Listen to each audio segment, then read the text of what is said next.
coming in was open that up to any educators, any school administrators, anyone who wants the information. And obviously recognizing not everyone lives within a driving distance of the department, making it available on Google Meet so that we can get the information out and answer as many questions and be as open and transparent with you guys as we possibly can, because at the end of the day, it's your tax dollars that pay our way. So we're here as public servants, basically. Okay, a few things from me that I know my team is going to cover with you in a lot greater detail, but I'm going to go ahead and kind of do a broad overview of a couple of things. So first is distance learning. We were not very pleased when a bunch of text messages went out to people, licensees, basically saying distance learning or completing your required continuing education to renew your real estate license is really awful. So pay us and we'll do that for you and just give you the certificates. Obviously it went out broad enough. Honestly, like Mandy got the text message and she was like, tell me more. And yes, I am very interested in what you're doing. Tell me more.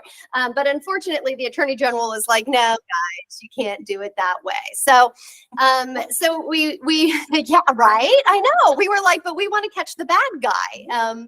And so I'm willing to do anything, Dana. Just so I see your face. Yeah, I know. I mean, she turns like different colors too, like different shades of red when she's frustrated. Like can't go after something like a bull in a china shop. And so we have started working with schools. We've limited staff. Like here today is over 20% of my staff standing in front of you. So if you wonder how small we are to regulate 86 to 87,000 licensees, we are a really, really small team. So we take off the chunks that we can where we can. And with distance learning, as you apply for distance learning course renewals, we're going to need you to have something in place to help certify that the person actually taking the course is our licensee that's going to get that certificate and submit it to us for their renewal. We've already worked individually with quite a number of schools as their courses have come up for renewal. We haven't had to issue that like denied, we're not renewing your course. We've been able to work on a one-on-one basis with each of the schools that have come up for renewal of a course to say, what technology do you have? What can you do to find a way? But at the end of the day, I think all of us in betterment of the industry don't want those kind of cheaters out there on the other side of a transaction that have not done CEs in possibly years. So Jackie will go into more detail on all of that for you guys. But if you're angry about it, be kind to my staff. You can be angry with me because it is from me. So there will be 3 new courses. A lot of people are angry with me. I'm kind of getting used to it. So 3 new courses that we're going to require for license renewal. Not yet, because we haven't written them yet, but they're part of the governor's priorities. So one of Governor Hobbs's big overarching, big reaching goals is that there's connectivity in government, that we're working as smart as we can as the state of Arizona to best serve all of the people of Arizona. So we know that we have a problem in a lot of our rural areas and northern areas, the wildfire areas, anywhere where that spark, can go ahead and ignite the desert when it's really dry. And there's a program out there that the Department of Fire puts on called Firewise. And we will actually be writing a course, creating a slide deck, creating course material, and making it available to all schools for free. And then we'll give a really long period for licensees to take these courses that we're going to require. And then to renew their license, they're going to have to take a course in Firewise, so that as you're out there showing a house, that program is designed to keep structures from burning down. And so I think it's a great value add for real estate licensees to be able to walk around and say, hey, there's this program Firewise, I'm going to send it to you, but I have some concerns, and like what I see here, I'm no expert, but you should educate yourself before you buy this property. But you don't know what you don't know, and we rely on you schools to let them know. So we're going to do the heavy lifting on that, and then you guys will be able to modify the course content and put your own signatures on it, Bob Pike it up. If you guys are Bob Pike instructors, do what you want to do, but we're going to get you the core of what you need so that you can provide that 50-minute 1 credit hour on Firewise. Why is it so important to the real estate industry, and how do we all connect as departments? Insurance companies are pulling out of Arizona in different areas. And so, especially for, some of our areas up north, think of those licensees that are in the middle of a transaction and they can't find homeowners insurance, and everything starts to fall apart because their financing is contingent upon them having that homeowners insurance.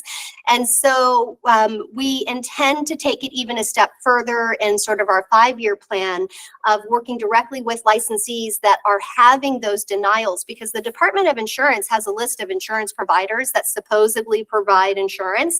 And we know that that's not always as up to date as what our licensees are experiencing out there when they're doing real estate transactions. And so we're going to try to do a much better job of connecting all of the licensees that are in the trenches trying to make real estate transactions happen with the insurance companies that are wobbling on whether or not they do or don't provide, and get that to the Department of Insurance to jump in and say, hey, you guys told us you are, what's going on? We're getting the feedback. And so we're going to try to make that a much more direct feed, in conjunction with being able to tell insurance companies we're educating on FireWise and homeowners, like, how do you reach the actual property owners? And one of the best and greatest ways we think to do it is through the real estate industry, because it would behoove every real estate agent who ever sold a house that might need FireWise education to use that as part of their value and go back and contact those homeowners. So there will be a course.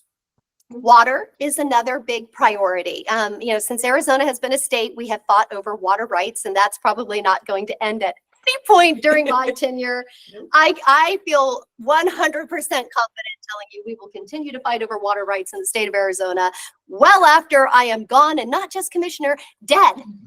Anyway, I'll plan that soon, but I'm just telling you that water is, it's a finite resource. There's only so much of it, and everybody wants to be the owner of it. So we, in pre-licensing, we teach things like calculating an acre foot and where's your property line in the middle of a river, and these kind of things. And maybe in like some really specialized real estate transactions, or in some areas that's pertinent to that really matters. But more than that, we really need to figure out how to develop the tools with the Department of Water Resources that make sense to home buyers, to say, is this well legal? Or am I stealing surface water from SRP? Because they will shut you down. And then, that does no good for the real estate licensee. So we really want to help develop a set of tools in partnership with the Department of Water Resources to be available, and we're going to need educators to teach those tools. So that will be another required 50-minute, and really teach our licensees how to do some due diligence prep with their clients, right? Because you always want to be the source of the source in real estate, and we respect that. But if you don't know where the sources are, or you can't make heads or tails of the sources or the information, and I've had some initial discussions with the director at Water, and it's like, you don't understand. We are not hydrologists, we are not climatologists, and all of these pretty pictures don't mean anything to us. Like, what we need to know in our side of the industry to protect the people of Arizona is this, and this. And so that is also part of our plan. And when we have it put together, it will become, again, a free course outline, slide deck, materials, everything put out to you guys. Jackie will actually be doing open houses at real estate, kind of very similar to this, where we will invite administrators and instructors to come in, give the courses, answer questions. We might not have answers to questions. We might have to go get the answers to questions or try to develop more. But we very much want to work in partnership with all of our schools out there to get the best and most available information out all the way to the licensees. And the last course that we are going to be doing, which will probably be the first course to roll out, will be on deed fraud. Elena, you still here? I'm here. How many do we see a month? Ooh, about 30. About 30, yeah. Okay, so we see about 30 cases come into the Department of Real Estate where somebody's trying to impersonate a seller and steal all of the equity out of that piece of land or that house, or it's house or land. Yeah, but anyway, so they're trying to steal it. And we are very much working in partnership with the Attorney General's office, and they are doing their part as well. But we want to do things to share the information that we're gathering as an agency to help protect licensees, because that's your time and your investment too. And I don't know any licensees that are like, yes, I would like to participate in helping somebody steal somebody else's property, right? Like that's not who licensees are. And so we feel that we've gathered enough information of the red flags that we consistently see in these transactions that we can put together a 50-minute CE course and make it available to all the educators out there that will really talk about this issue that we're facing. And it ultimately is going to help licensees say, oh, this is fishy. I'm going to call my broker. And, you know, my broker, your broker may say, you know what, let's call a title company, because those Alta title carriers have additional tools that real estate brokerages don't. And we just want to make sure that, you know, like if your hair starts to stand up on your arms and you think it might be kind of a thing, it could be, and you should protect yourself. And you know, and I think most real estate agents do want to be a part of the solution. They would like to help where they can. And I think we can do that through education, because it was just proved that it can't be done through legislation. That was dead. It wasn't my bill, but that was dead. Okay, so speaking of legislation, I'll just touch real quick. This isn't necessarily specifically to do with education, but it certainly will impact all of you if it doesn't happen. So full disclosure, when you come in as a new agency director, the administration says you've got 2 weeks to do a full agency assessment and report back to the governor's office. What did you just sign up for? It would be really nice if they tell you what you sign up for before you sign up, but that's not the way it works. And so in my agency assessment, when I came to the Department of Real Estate, one of the biggest glaring risk factors to this industry was our software, because the Department of Real Estate, wait, anybody here techie or anybody online techie? Yeah. Okay, I love watching like the facial expressions. This is so fun for me. Our software system, and this isn't, we're not talking about like the public facing web page, right? We're talking about like our database that holds your licensing information and all the behind the scenes codes that renew you when you go through the licensing system, and all of the behind the scene things when you fill out a PDF that we record that you have a CE class that we certified that you can teach, or that you are a legitimate school. All of that world that's not public facing is really much more what we're talking about, disciplinary actions and so on and so forth. It's 29 years old. Yeah. It was it's predominantly written in C#, but there's 6 other coding languages in there to accomplish things over the years. 30 years ago, 29 years ago, it was outsourced to a vendor who kind of created a platform. And then over the years, this really masterful genius of code has sort of built what the department has needed, like just layering it on top and as he says, spaghettiing it together.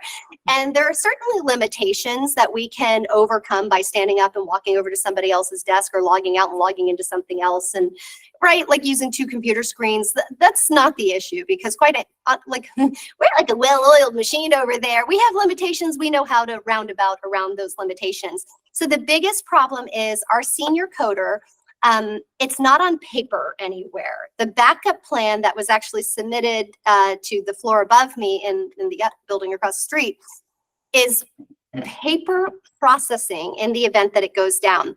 So how often does it go down? And does our senior coder have to go in there? Well, leap year. We just had leap year. So this is the most, well, it's not the most recent example, but it's a very recent example. On February 28th, Marley, always on top of it, came and she was like, Commissioner, there's about 3,500 licensees that are going to expire or terminate today unless we change the code. You know what we do? We go out to that genius coder who's, oh, by the way, been a state employee for 26 years and has given us official notice that he is going to retire into maybe 3, please 3.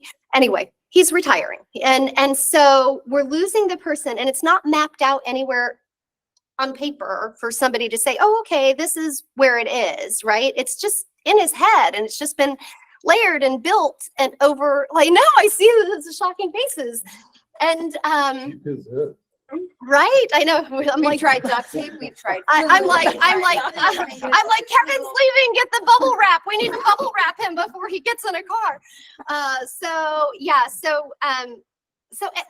is a huge vulnerability, right? To have one state employee be the person that goes in and changes the code so that 3,500 licenses don't expire or terminate because there's one extra day in the month and they think that they have one more day to go and do some distance learning probably and They finish. should. Right, and they should. And so obviously Kevin went in and changed the code and we have the luxury of Kevin. But if we didn't have Kevin, we kind of had this conversation. Would any of us know how to go in and fix this? And the answer was no. We would have all stared at the computer screen and went, the hate in the message center, and there go the phones, right? Like we pretty much knew, like at midnight, it would have been a disaster. And so the state has a process. If you guys think it's easy to, waste taxpayer dollars or spend money in the state, it's not easy to spend money. And so there's this whole process. It starts with having a business analyst come in and study your department and exactly what you do and sort of outline what type of computer systems are available with commercially supported software where it's not just one human being, but an entity that can support the organization on an ongoing basis. They're all cloud-based. They have subscriptions and portals and ongoing costs that are involved in it. And it is what other state departments have done. It is what other departments of real estate across the country have done. The cost of that kind of software for an agency our size, 87,000 licensees, and every licensee gets a portal, and every person on staff would have to have a subscription, and some would have to have administrative level subscriptions. And the cost is more than my entire annual budget at the Department of Real Estate. So the budget's like just below 3.2 million. The cost of those types of software systems, that from the research that we've done, not the bids that we've gotten because we're not to that point yet, are like $3 to $4.5 million. So that's going to take either a big appropriation from the general fund of taxpayer dollars, or it's going to take licensees paying a fee and funding an IT fund. But for me, I would like to be a proactive government and not wait and see what happens when Kevin retires. I would like us to have the ability to utilize the last couple of years of Kevin with us to transition us onto whatever this new system is. So we have a business analyst. I was able to straddle that over 2 fiscal years with what we received in just our regular funding. We're doing that by holding back on staffing. Right. So the department, that's why this is more than 20% of us right now, because we're harboring the cost of having a business analyst come in and do this work. And if I feel like, they make the real estate industry look like we're charging too much money. Like they need to see what those people get paid for 6 months of work. Cause I was like, oh, I've been selling the wrong thing all this time. It was expensive stuff, these IT geniuses. So that's where we're at with it. So that the state procurement office is a real department at the state. And when we finish with the business analyst, we'll have to do a project investment justification, and we'll have to go to the information technology, something committee. There's a committee in the legislature. Advisory council. Thank you. Yeah. And we'll have to explain ourselves there. It'll go out to a competitive bid because the business analyst will identify everybody that can do this. It looks like when you see the legislation and the department's asking for like $3 million, like, oh, those greedy suckers, what are they doing? And I can tell you, within the staff, none of us are like, oh, yippee, yay, we get to learn an all new computer system. Like, whoever said that? But we also understand that it's a responsible thing to do, because at the end of the day, when a licensee goes to renew their license, you shouldn't have to drive down here. And if you did drive down here, you should know that we only have 3 people that are full-time employees in licensing. So do the math, 87,000 licenses, not including course renewals, not including all the new applications and everything. I mean, to think that we're even going to be able to do that within a 90-day window on a manual basis because our system went down is just, it wouldn't collapse all on 1 minute or something, we hope. But I guess it could. there's, if the message center went down, we would use email addresses, right? Like there's different little pieces and components of it where we could probably patch it together. But at the end of the day, we're not going to be able to provide the services. And when we came out of industry. So I know if you have an escrow open and all of a sudden your license is expired because the Department of Real Estate can't get their act together, there's actually nothing in the law book about if the Department of Real Estate can't do what you expected them to be able to do, that you can keep practicing real estate, right? Like your license is expired, your real estate activity stops, and it's a felony 6 to practice real estate without a license. So you're going to hand it over to your broker. Well, okay, imagine the brokerages that have 6,000, 8,000, 5,000 agents, right? They're going to have to field that out to another licensee, and that's going to look like splits, right? Because everybody works for money. And so the cost of it is atrocious. The legislation's gone through a lot of different iterations. It started out as, it was kind of funny because I joked around that the people say that the legislature and the governor's office can't agree on anything. And I was like, that's not true, because I have brought them together. The little Department of Real Estate brought them together because the governor's office said, we have no money for this project. And the legislature's budget came out and said, you get no money for this project. And I was like, who says you guys can't agree? You totally agree that there's no money for us. Thank you. Thank you for that bipartisan cooperation. And basically we were initially told real estate's got to figure out a way to take care of real estate because the state has a $400 million general fund deficit right now because everybody's income taxes went down. That's why it went from 6% to 2%. So there's a huge deficit. And so we proposed legislation that was licensee funded. There's been a lot of activity on that bill, and now the licensee funded part of it is dead, and they're going after an appropriation, and the governor's office said, we'll look for that money, which is more than we had before, because the governor's office was like, no, before. And we don't know. I mean, at the end of the day, this department is going to be part of the big appropriations battle in the budget. So at the budget reconciliation bill, is that what it's called, Jim? Oh, Marley said. Yeah, Jim and Marley are our legislative specialists. So I get updates and am learning this like you guys do. So that's basically it, though. When you hear about the department wants $3 million and you read the legislation doesn't necessarily spell out why there's a need, but the need is there because there's a 29-year-old system that's all run by one amazing, wonderful human being who would like to improve his quality of life and have a retirement. And we wish that for Kevin, but we really hope that we'll be in a good place to wish him well and not be sitting there knowing that we're about to fail in our mission. So, okay, other than that. Karen Bowler online has a question. Karen. Hello there. I wanted to go back. Thank you for all that explanation, by the way. I just wanted to go back to the 3 courses that you said the Department of Real Estate is developing: the Firewise, the water, and the deed fraud. Mm-hmm. My question is, are you going to add 3 new categories in the education rules, 3 new categories to the required categories? No.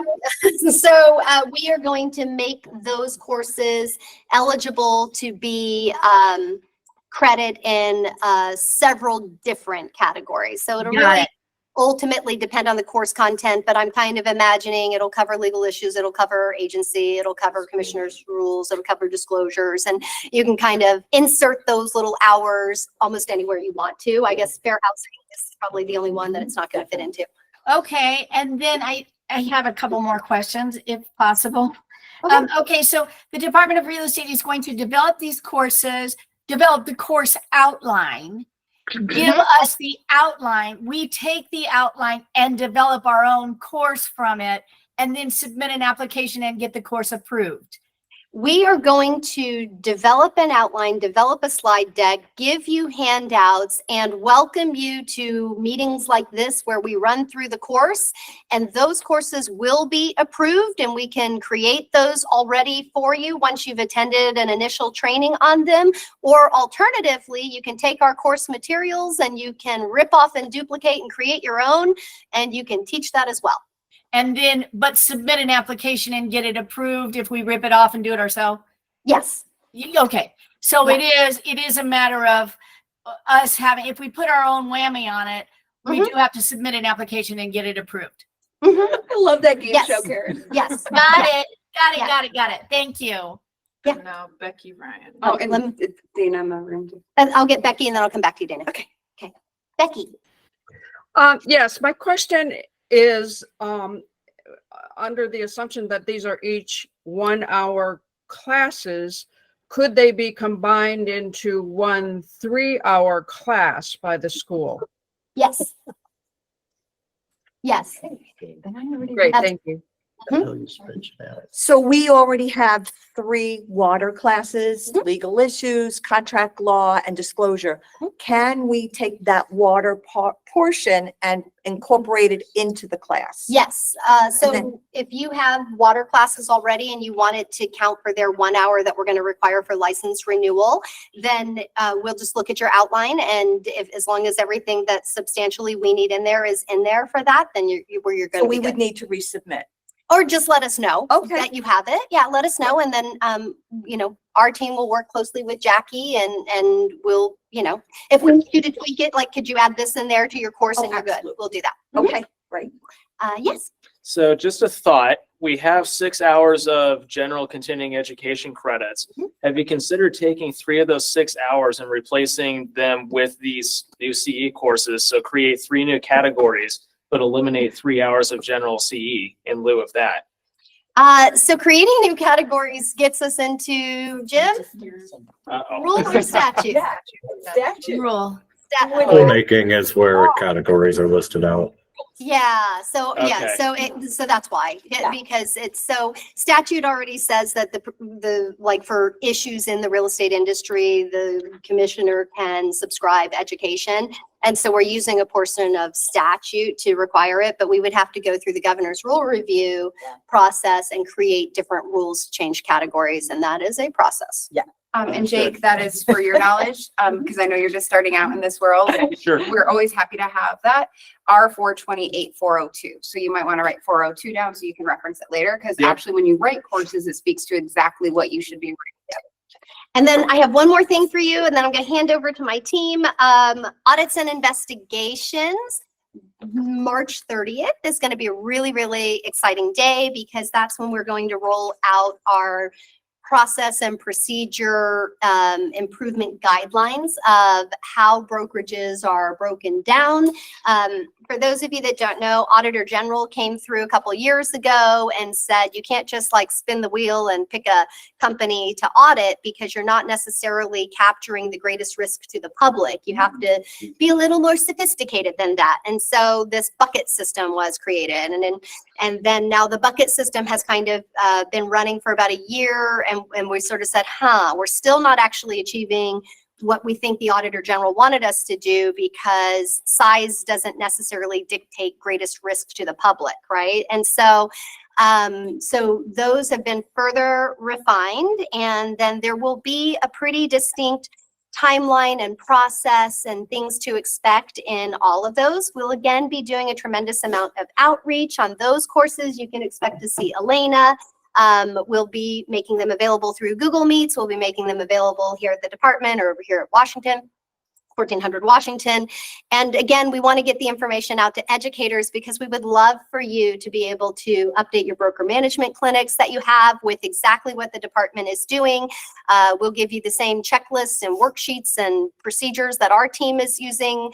I don't believe in playing gotcha day on audits. I think we need to be transparent and clear and communicate and put it all out there. I would love for everybody to be compliant that wants to be compliant because they absolutely understand where they fit, what they're going to be asked for.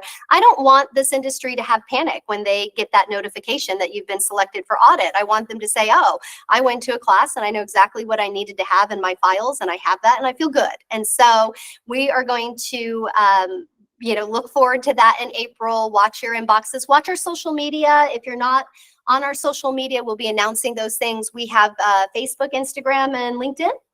Is that right? No, X. What do we have, Jim? LinkedIn. We have LinkedIn, Facebook, X, and that's it.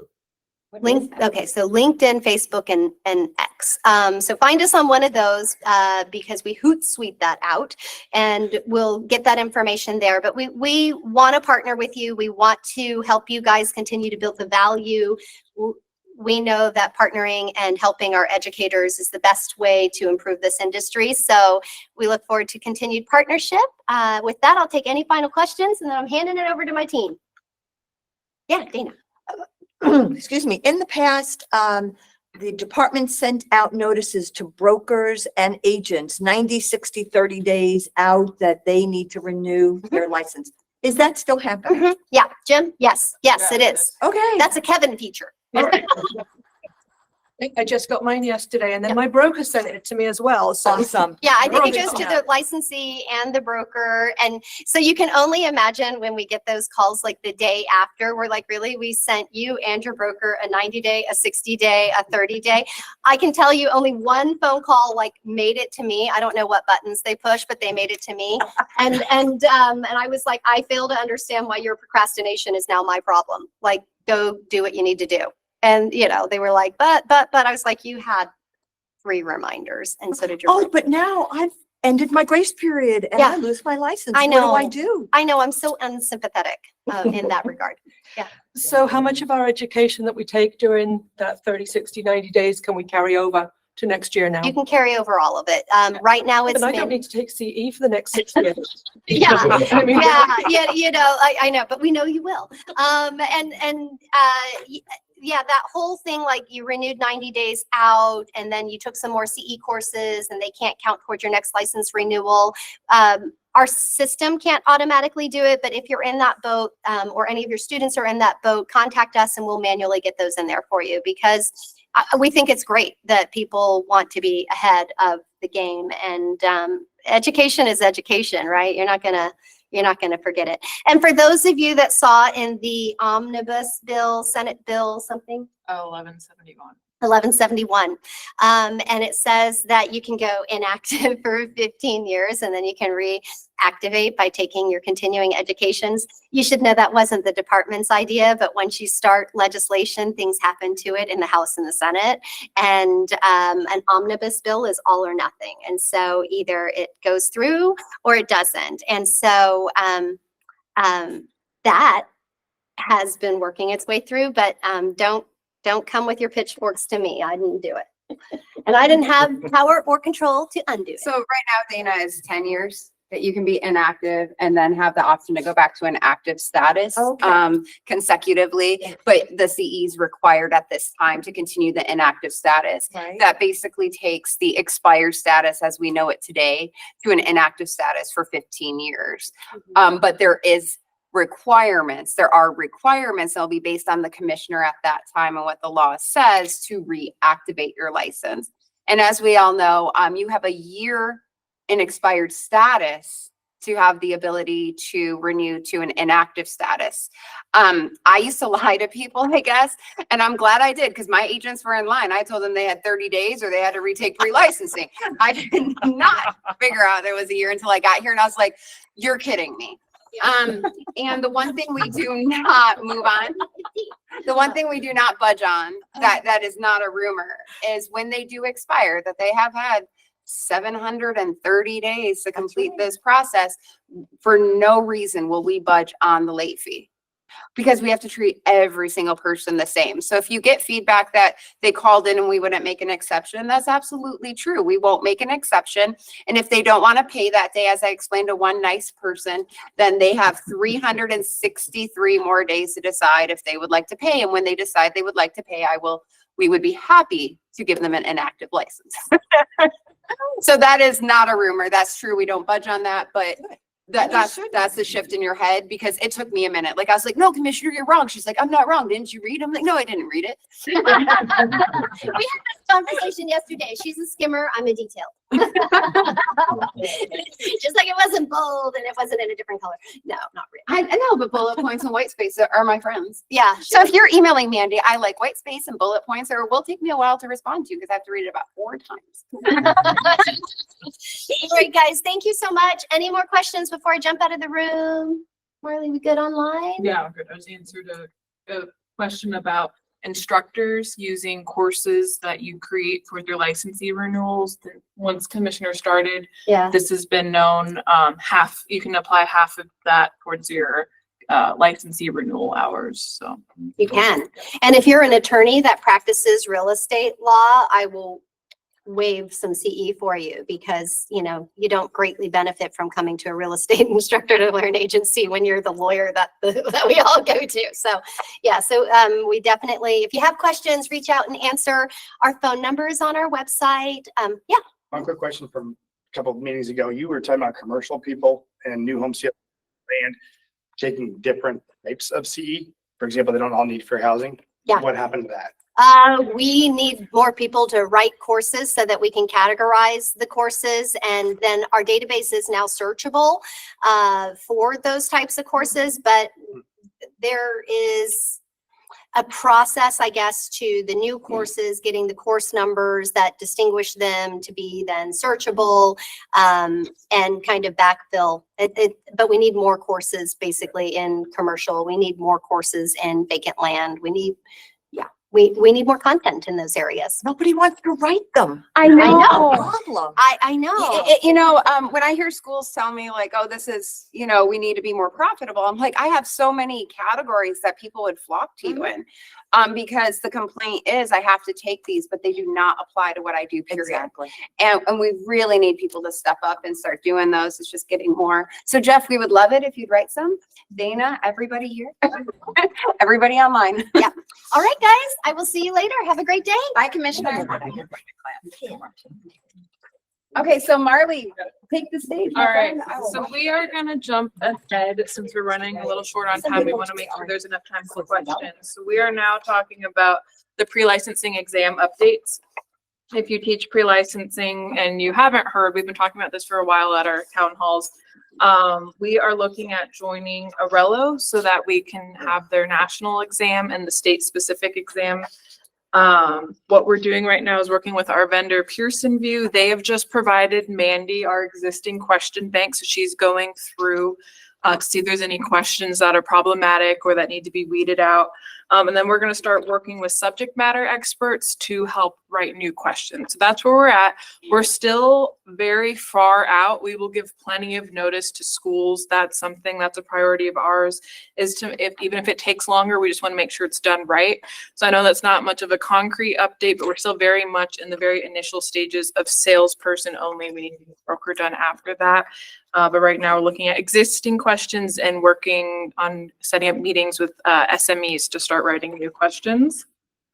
Anything So- to add? Yeah, you know, something that we haven't really brought up to everybody is, you know, Governor Hobbs's mission is a lot of awesomeness for the people of Arizona. And one of the items is having bilingual forms and having the abilities to assist all of the public of Arizona.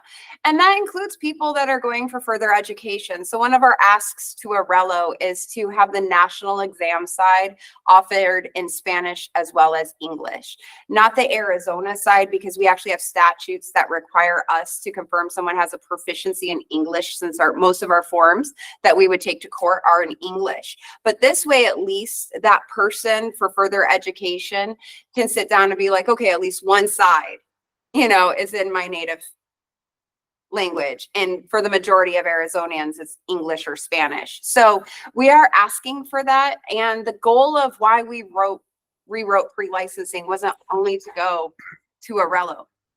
It was also so a salesperson licensee would leave school knowing how to represent a client and how to treat a customer. So the big shift you'll see that will be rolled out, and I guess we went too detailed, Marley. Marley and I have these habits, and we went really in depth with it because we based everything out of 1101 and categorized things under reasonable skill and care and competence and fiduciary and case law.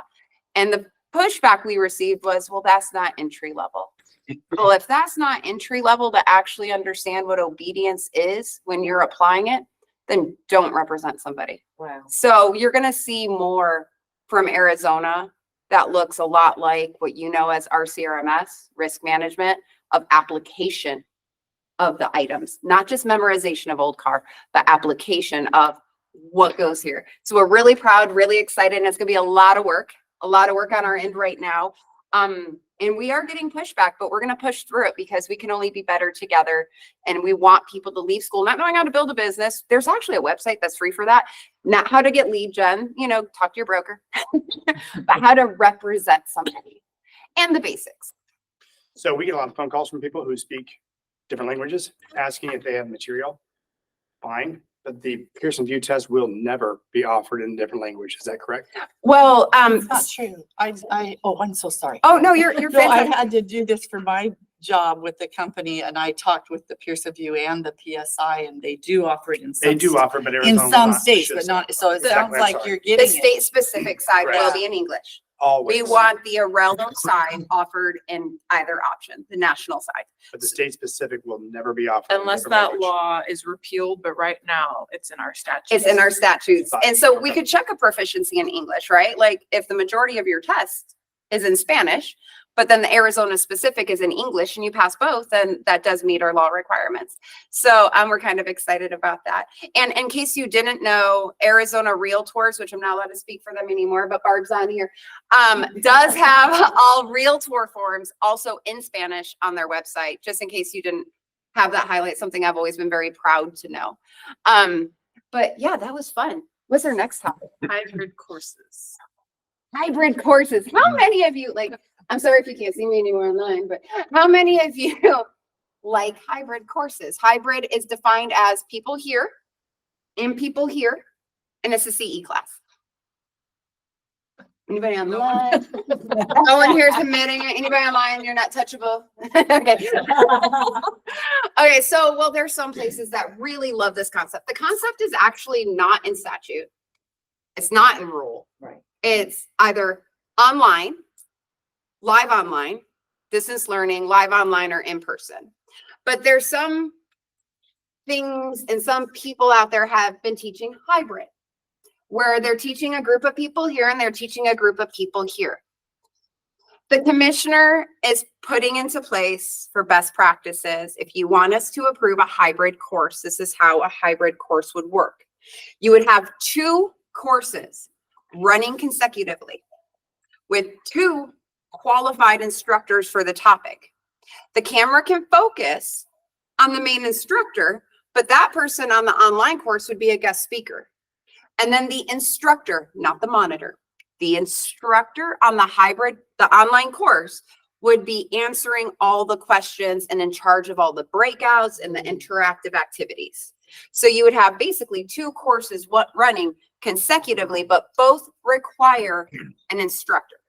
So one instructor and a monitor, even though at least some monitors, I tell you, just know like so much,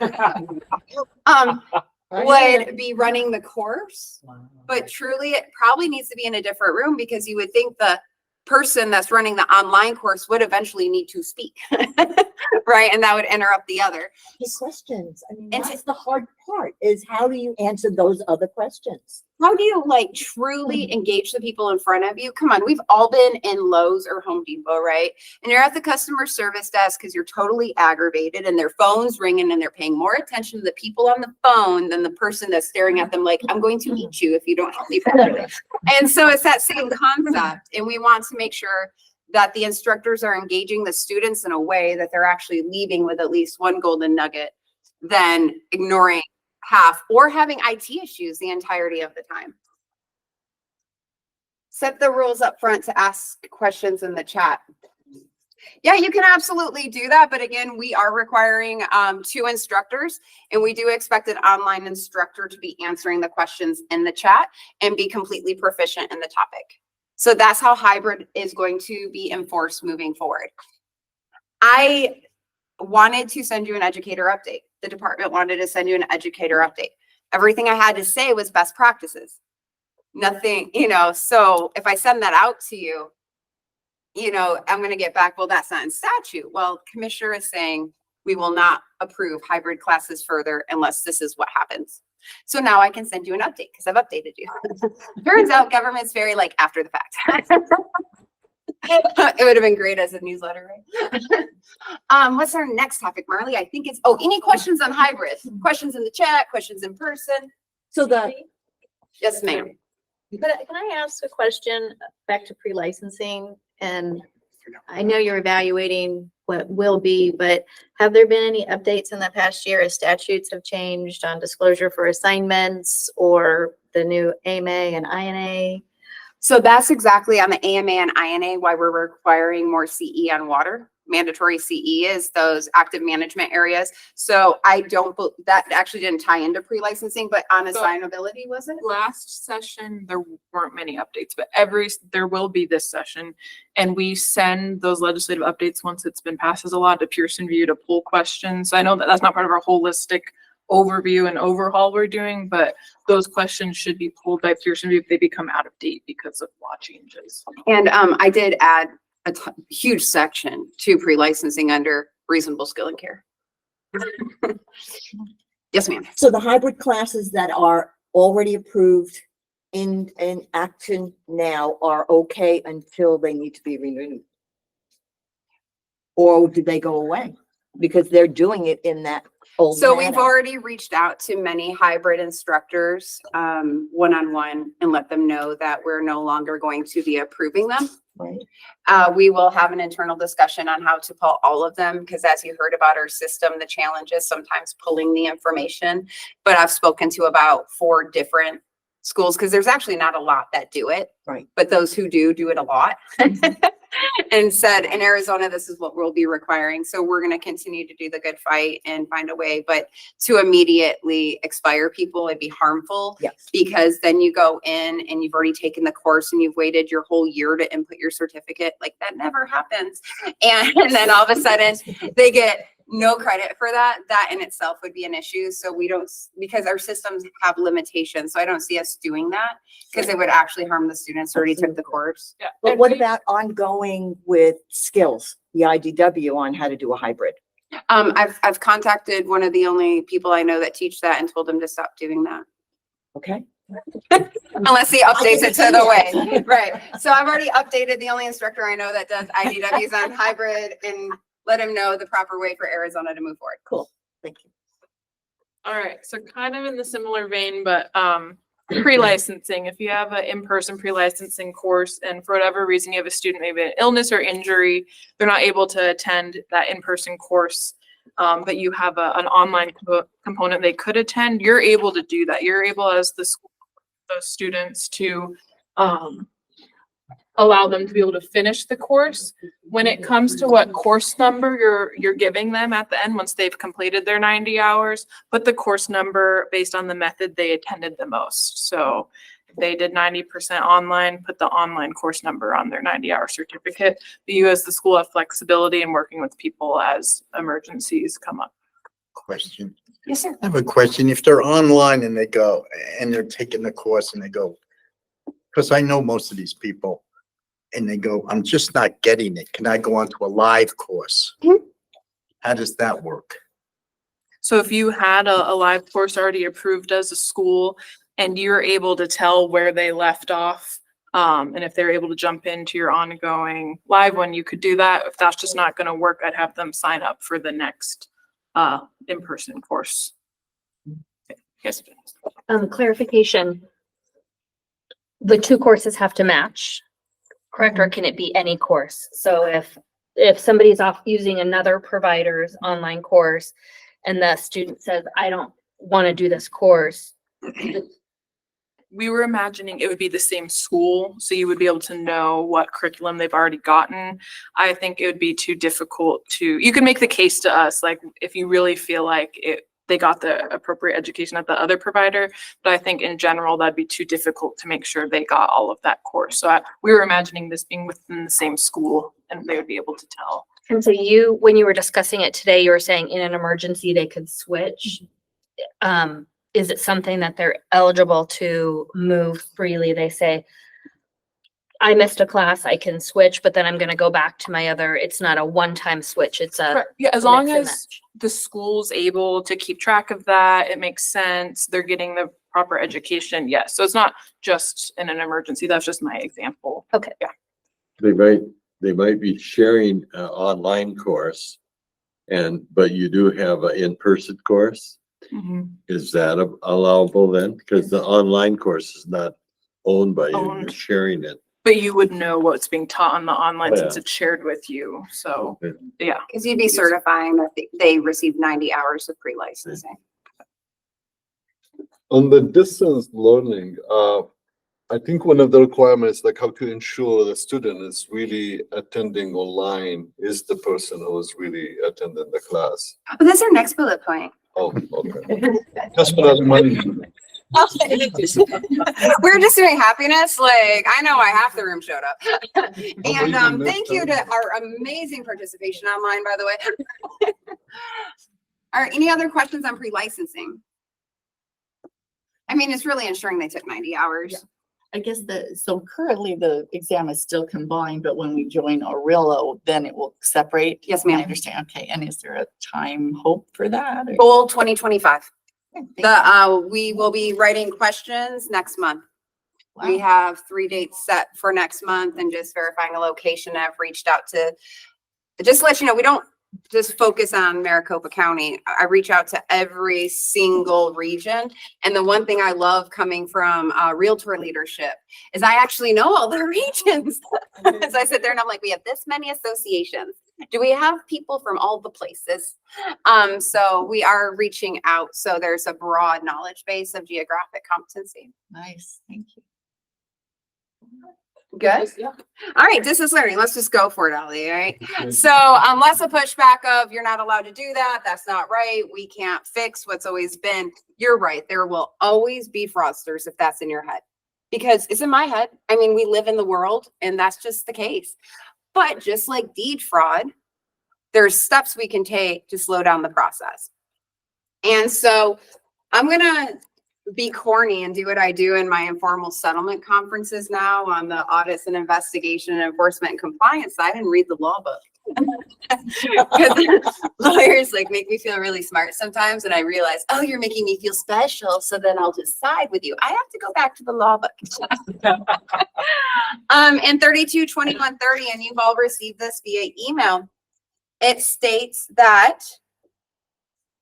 this is about licensee may be renewed in a timely manner by filling an application for renewal in the manner prescribed by the commissioner, and by presenting evidence of attendance at a school certified by the commissioner during the preceding license period of 24 credit hours.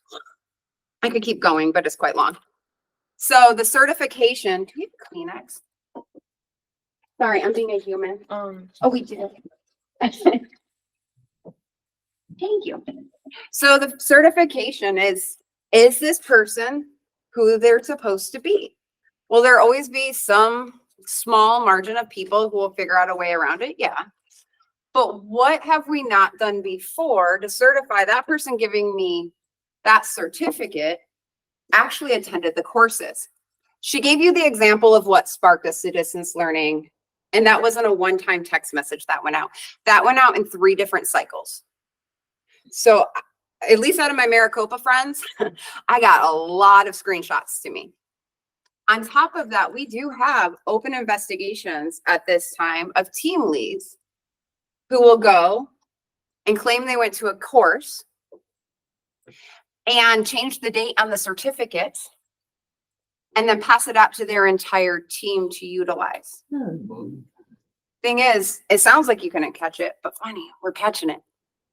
So, but the main problem is distance learning. It's too easy to tell my 18-year-old, hey, go take my course at 11 o'clock, right? I wouldn't tell her. And by the way, she would tell me no. She's not a kind daughter.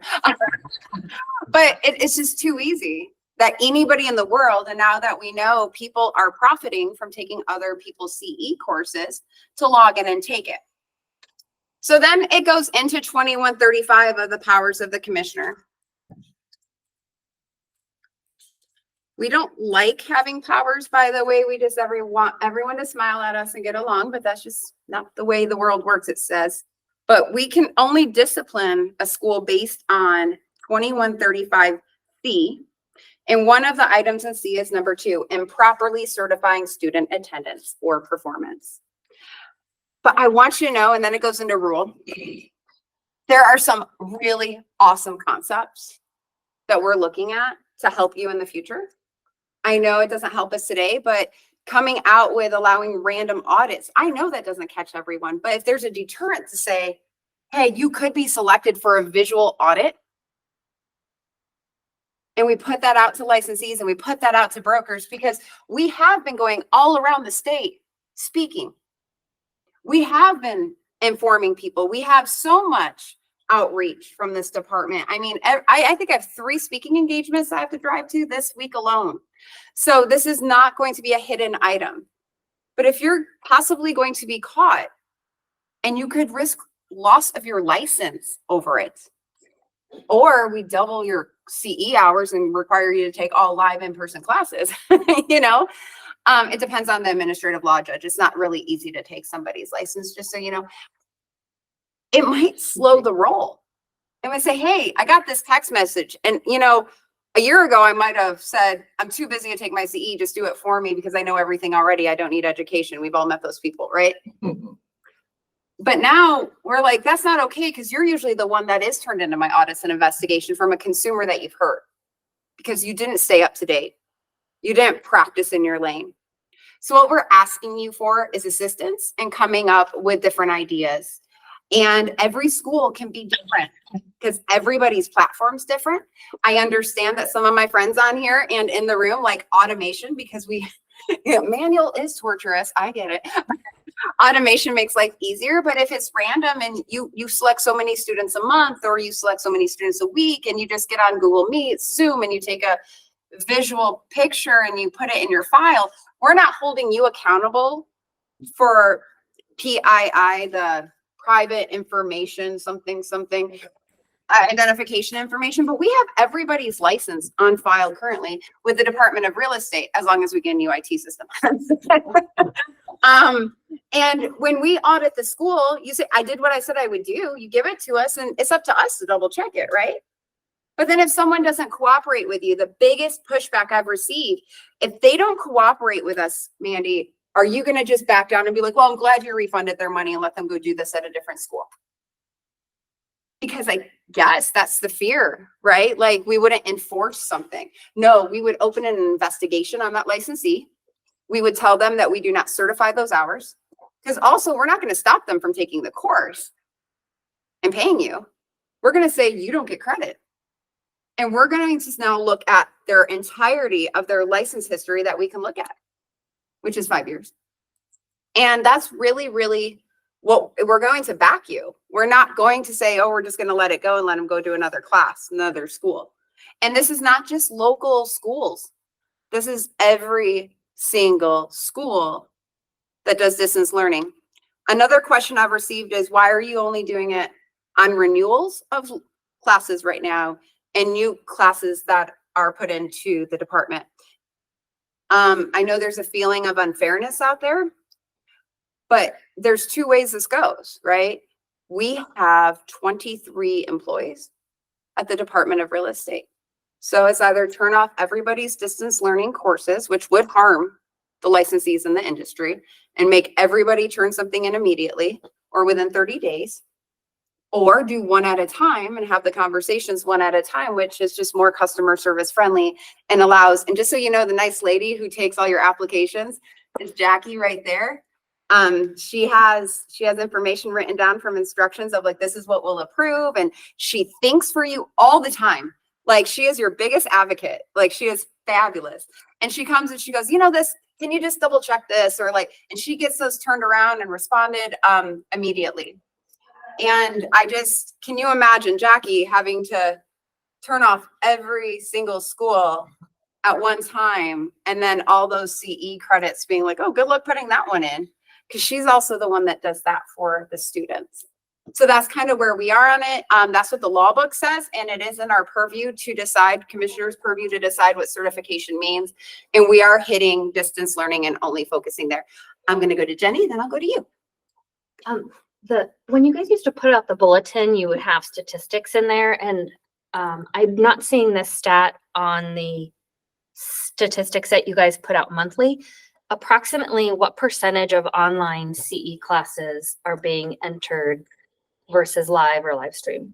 You know, I don't have the statistics that I've pulled. We have all the statistics when it comes to pre-licensing and broker licensing, but we'll go back and check on that. Yeah, I've never seen that before, but I'll try and figure out why it stopped getting posted. But we do have all the other statistics on our website. Okay, yeah, it used to be in the bulletin. Oh, in the bulletin. Okay. Yeah, and it was like, at one point it was 52 and then it was 6, so it kind of grew and I was just curious. Okay, I'll see if I can find that report.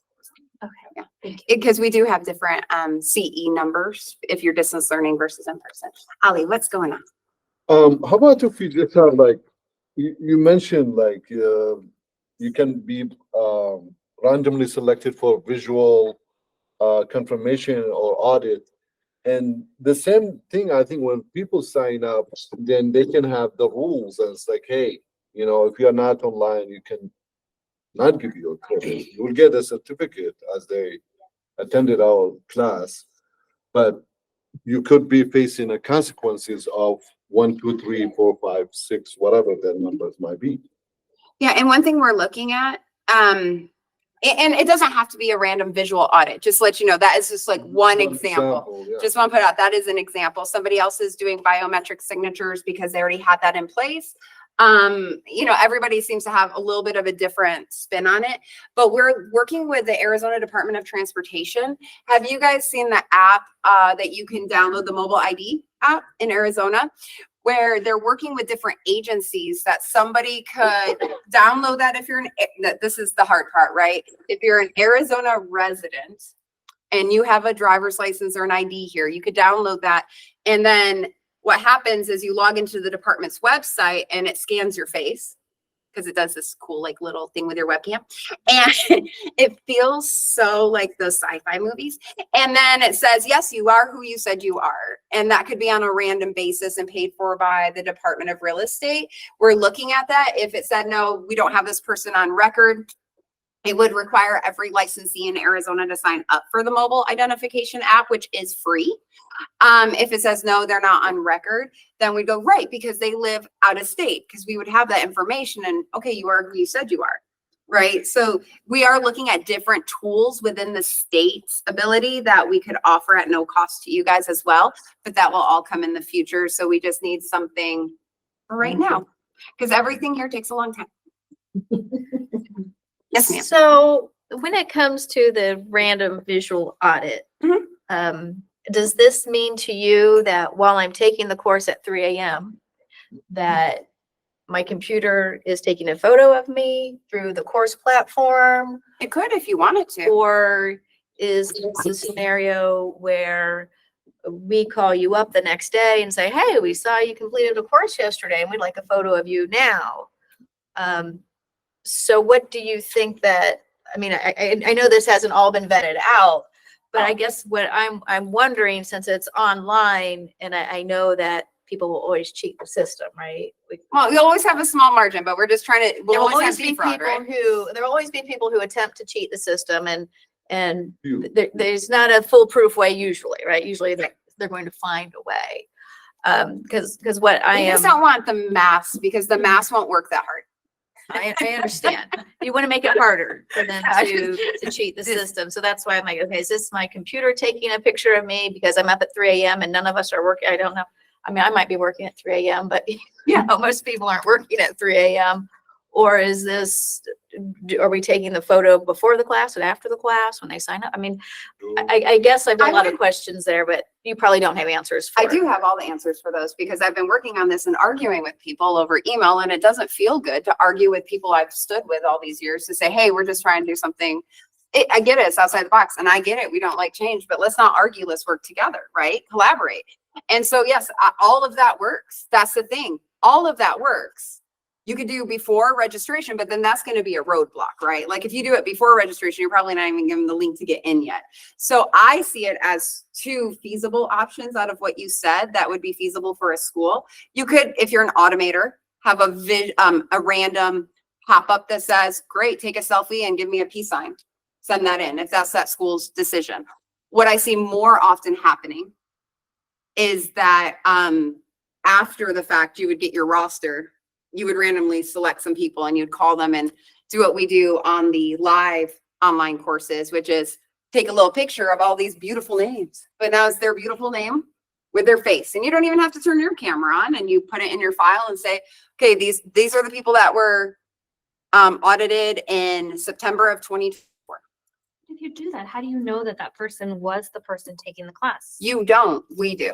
So when we audit you, or if you had issues or anything that you would suspect regularly when you're monitoring, you could turn it into the department and we'd open an investigation. But if we have an issue that comes in through ANI, and we do have CE issues that come in, we could go back to the school that they turned it in and say, hey, did you by any chance pull this person?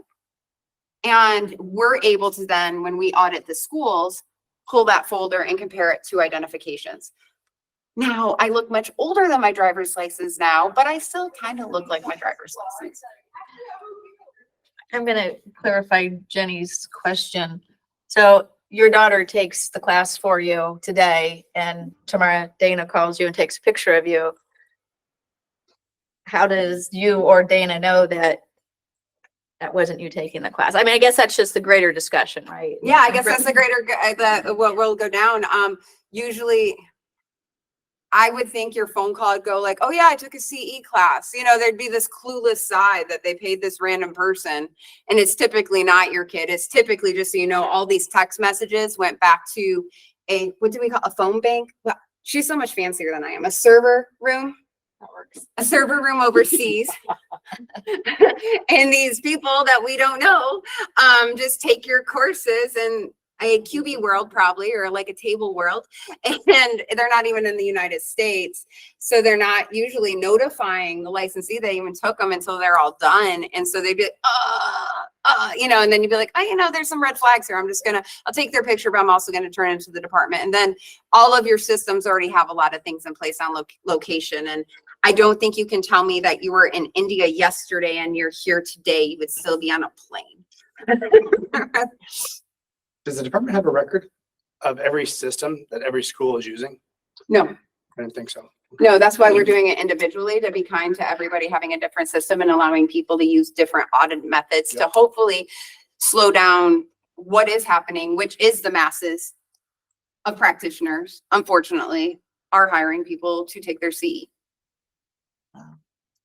Plus, you're getting the word out. So Yes, ma'am. by getting the word out, I think that it actually kind of gets in their brain, and maybe agents will be reluctant to try it. That's the goal. Yes, so. And to that point, that's the next item. We can go back to this. No, keep going. So wonderful, Jackie. We've put together a weekly audit, random audit of a licensee. So we get a report who renewed that week. We have a way for Jackie to randomly select one. She sends them an official letter from the department. Send us all your certificates for your renewal you did yesterday within 3 daher. And so we've been doing that for 9 weeks now. Do you want to elaborate at all, Jackie? No. Love her honesty. I every day. actually just put the names in the little bingo thing, pull it up. That's how we don't program. Drawing straws? Yeah, pretty much. Anyway, so, I do the random, it picks the number for me. I go through, I send them the letter. I give them the, 3 days to send me their certs.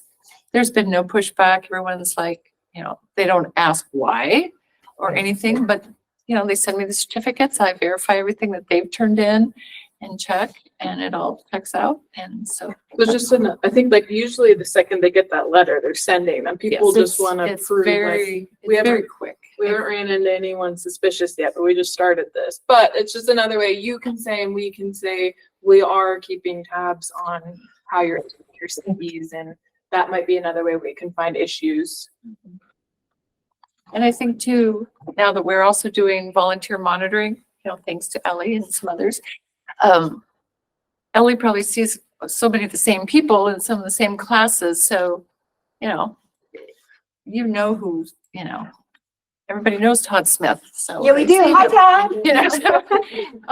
So that helps a lot too. I think when people, you know each other, even though there's 92,000 agents, it's amazing how small the industry is. Everybody knows somebody that knows somebody else that knows somebody else. And so it's going to be a benefit, I think. And I think getting the word out to the licensees that We are auditing, we are keeping track. Even things that come over my desk, I go, that looks awfully strange, suspicious. The signature on this certificate does not look like, you know, the admin of the school. You know, so then I go back and I look in my system to verify. So it's, you know, there's fraudsters out there everywhere. So Jeff, when you said, do we know things? Jackie knows things like Kevin knows things. Oh, I know Jackie does. Jackie knows things. Oh, yeah. We need a Jackie. But it's great to see everybody online. It's great to see everybody here and put names with faces. So So our stats on licensing, because we had 92 once upon a time, was the boom. It was like really awesome. We do have 87 between active and inactive-ish. You can go on it. We are down 0.01%, I believe, after December. It's not very much at all when it comes to licensees. That's completely different than anything else. Okay, like it just means you have a license. Doesn't even mean you're practicing. But with that, what's our next bullet point? Oh, our next, any questions? I think we're done. Do you guys have questions online? You happy on there? I love it when they're happy. How about you guys? Any more questions? One last question. Yes, Ali.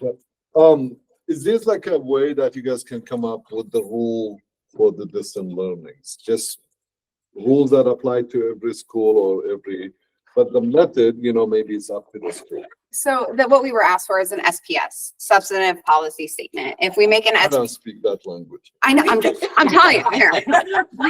CCRE.gov. I'm learning to speak this language. If we develop an SPS on it, or we set a rule set on it, it limits you. It actually creates limitations too. So if we leave it as broad as we are right now, then every school based on their system could have a different way approved that's not based on public information. Because the biggest thing is, well, we ask them questions and they answer 50 questions. Well, I can answer A, B, B, C, C, and like snapshot it, right? We haven't put in their license number. Well, that's public. Anybody can do that. And then what's private actually is going to cost you money to store, right? And we don't want to cost you more money to store information when we have all the information. So how could we use what we have on file with what you're able to do and mesh them together if we do have a fraudster? And if you have red flags, just like you've all always done, please contact us immediately and we will open an investigation immediately and contact the licensee directly, which has been a really scare when you get the ANI updates. They're like, they call the licensees first. Yes. I like the idea, I think. And then all computer today, you know, you can do a screenshot of yourself, you know, while you're in the class. So You could have a pop-up that says, hold up one finger right now and send it in, and you still issue it, but they never get it. You let the department know and we handle the dirty side of you don't get credit because you did not follow the instructions of the school. So we're happy to help. Yeah, I don't even want to know that joke. Okay, well, thank you guys for coming. I hope you like the new digs, and we'll see you in June. June 5th is next town hall.